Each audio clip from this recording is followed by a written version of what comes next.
कक्षा 8 के उन सभी विद्यार्थियों का बहुत बहुत स्वागत है जो 21 फरवरी को अपना पेपर देने वाले हैं गणित विषय का। तो गणित विषय का पेपर किस प्रकार से आने वाला है, यहाँ पर आपको ये वीडियो देखकर आपको पूरा समझ में आ जाएगा।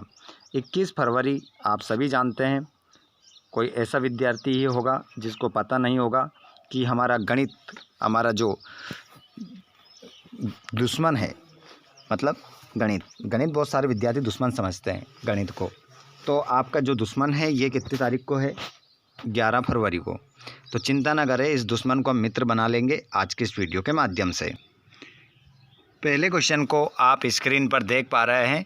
पहला क्वेश्चन है, सही विकल्प चुनकर लिखिए। प्रत्येक प्रश्न के लिए 1 अंक निर्धारित होगा। क्वेश्चन है आपका, संख्या 81 के वर्ग में इकाई अंक होगा। तो बताइए 81 के वर्ग में जो इकाई का अंक होगा वो क्या होगा? आप सभी जानते हैं 1 होगा, 1 इकाई का अंक होगा। अगला क्वेश्चन है दूसरा, एक चर वाला रैखिक समीकरण है। तो एक चर वाला रैखिक जो समीकरण होगा वो हो जाएगा 2x + 3 = 0। आपका आंसर होगा। लिख लेना सभी, जितने भी विद्यार्थी हैं वो अपने हाथ में कॉपी रखें, पेन रखें उठाकर, और इन क्वेश्चनों को आप नोट अवश्य रूप से करें। सभी विद्यार्थी जल्दी से उठा लें कॉपी और पेन, उन प्रश्नों को नोट करते चले। क्वेश्चन क्रमांक है 72 - 92, आंसर हो जाएगा। तो इसमें आप जो आपका आंसर होगा 92 - 72 का जो मान होगा वो हो जाएगा 32। इसमें आप आंसर लगाएंगे। मूल बिंदु के निर्देशांक होते हैं, तो इसमें आपका आंसर होगा 0,0। पांचवा प्रश्न, जब एक पासे को फेंका जाता है तो 2 आने की प्रायिकता है। तो 2 आने की जो प्रायिकता होगी वो होगी 1/6। 1/6 आप आंसर लगाएंगे। जितने भी हमारे 8वीं कक्षा के मोटू पतलू जितने भी जुड़ रहे हैं, आप सभी एक बार क्लास को अपने दोस्तों के साथ ज़रूर शेयर कीजिएगा और चैनल को सब्सक्राइब भी करें ताकि आपको आने वाली इसी प्रकार की क्लास सबसे पहले मिल सके। बच्चों, यहाँ पर क्वेश्चन क्रमांक आप लोगों के लिए दूसरा जो रहेगा, जिसमें आपको रिक्त स्थानों की पूर्ति करना है और सभी के लिए 1 अंक रहेगा। पूर्ण अंकों के लिए योज्य तत्समक है, तो इसमें आपका आंसर हो जाएगा 0। इसमें आपका आंसर हो जाएगा। केवल रेखाखंडों से बना सरल बंद वक्र कहलाता है। क्या कहलाता है? बहुभुज कहलाता है। GST माल और वस्तु संक्षिप्त का रूप है। संख्याओं के रूप में एकत्रित सूचनाएं कहलाती है। क्या कहलाती है? आंकड़े कहलाती है। अगला है, वर्ग एक ऐसा आयत है जिसकी सभी भुजाएं कैसी होती है? बताइए। यहाँ पर एक प्रश्न आपसे पूछा जा रहा है, बताइए क्या होगा आंसर। एक प्रश्न का जवाब केवल आपको देना है। क्वेश्चन मैंने बता दिया है आपको, वीडियो को पीछे करके देखना है।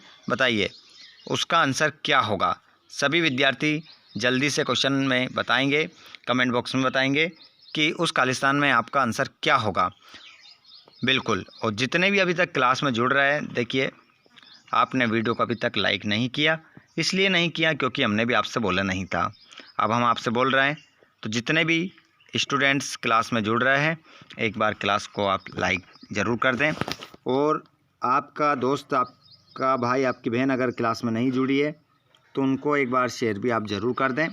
आप चाहते हैं किसी प्रकार आने वाले सब्जेक्ट के वीडियो भी आपको मिले, तो चैनल को सब्सक्राइब करने के बाद घंटे के बटन को ऑल पर भी आप ज़रूर कर लें। देखिए, समांतर चतुर्भुज के 2 गुण, तो ये इसका आंसर बताने वाला हूँ मैं आपको।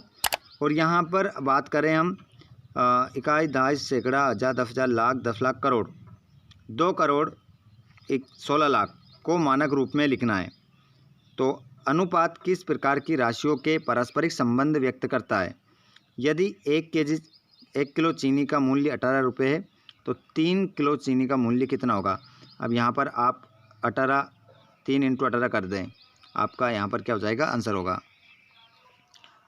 उसके बाद में AB BC BC - CA CA - AB का योग ज्ञात कीजिए। उसके बाद 16वां क्वेश्चन का आंसर आप देखेंगे। यदि एक प्राकृत संख्या m को n की घात 2 से व्यक्त किया जाता है, जहाँ भी एक प्राकृत संख्या है तब m एक संख्या होगी। उसके बाद भी आप यहाँ पर क्वेश्चन पेपर देखेंगे। आप अपना क्वेश्चन नंबर 17 हल कीजिए क्वेश्चन नंबर 18 समीकरण को सरल रूप में बदलते हुए हल कीजिए। क्वेश्चन नंबर 19 अच्छी प्रकार से फटी हुई 52 ताशों की एक गड्डी में से एक इक्का प्राप्त करने की प्रायिकता। वे सबसे छोटी संख्या ज्ञात कीजिए जिससे 243 को गुणा करने पर पूर्ण घन प्राप्त हो जाए। एक ऐसे घनाभ की ऊंचाई ज्ञात कीजिए जिसका आयतन 275 सेंटीमीटर घात 3 और आधार का क्षेत्रफल 25 सेंटीमीटर घात 2 है। क्वेश्चन नंबर 22 भी आप देख लीजिए। क्वेश्चन नंबर यहाँ पर 23, 24, 25, 26 ये सभी क्वेश्चन आपके रहेंगे, ठीक है। अब उसके बाद हम आंसरों की भी बात करेंगे। यहाँ पर सभी उत्तर देखेंगे, यहाँ पर सभी प्रश्नों के। इन क्वेश्चनों को अच्छे से लगाएं आप अपने 21 फरवरी के पेपर के लिए। यहाँ पर आप देख सकते हैं क्वेश्चन नंबर आपका रहेगा 11 समांतर चतुर्भुज के दो गुण। तो सम्मुख भुजाएं समांतर होती है और सम्मुख कोण बराबर होते हैं। और 16 लाख को मानक रूप में लिखिए तो इसका मानक रूप हो जाएगा, ठीक है, ये वाला, या इस प्रकार से भी आप लिख सकते हैं, यही आपका मानक रूप हो जाएगा। ये रहा क्वेश्चन नंबर 13 का आंसर। अनुपात किस प्रकार की राशियों के पारस्परिक संबंध व्यक्त करता है? तो यहाँ पर आंसर हो जाएगा समान प्रकार की राशियों के बीच। उसके बाद अगला क्वेश्चन 3 किसी श्रेणी का मूल्य ज्ञात कीजिए। तो यहाँ पर आंसर हो जाएगा 3 × 18 वही 54 हो जाएगा। उसके बाद में ये रहा 15 का आंसर, आप देख सकते हैं, ठीक है। अब यहाँ पर देखिएगा क्वेश्चन जो मैंने आपको बताए हैं वो तो आप हल कर ही लोगे, मुझे पता है। बात हमारे आंसरों की हो रही थी, हमारे क्वेश्चनों की हो रही थी। क्वेश्चन आपको कौन से याद करने हैं, कौन से पढ़ने हैं, उनकी बात यहाँ पर हो रही थी। तो प्रश्न हमने आपको बता दिए। प्रश्न क्रमांक 16 से लेकर 26 तक क्या आपको सॉल्यूशन चाहिए क्या? आप हमें कमेंट बॉक्स में बताएं। अगर सॉल्यूशन चाहिए तो नेक्स्ट वीडियो में आपको हम करवाएंगे 16 से 26 तक सॉल्यूशन, और अगर नहीं चाहिए तो कमेंट करने की कोई आवश्यकता नहीं है। बस आपको कमेंट ज़रूर करना है कि आप इस वीडियो को कहाँ से देख रहे हैं और आपका नाम क्या है। जल्दी से कमेंट बॉक्स में बताएं। जितने भी हमारे मोटू पतलू 8वीं क्लास के जुड़ रहे हैं, आपको कमेंट बॉक्स में बताना है कि आपका नाम क्या है और आप इस वीडियो को कहाँ से देख रहे हैं। चलिए जल्दी से कमेंट बॉक्स में बताएं। और एक प्रश्न मैंने आपसे पूछा था वो भी देख लीजिए, आंसर मैं बता चुका हूँ उसका, हालांकि आप अगर समझदार होंगे समझ गए होंगे।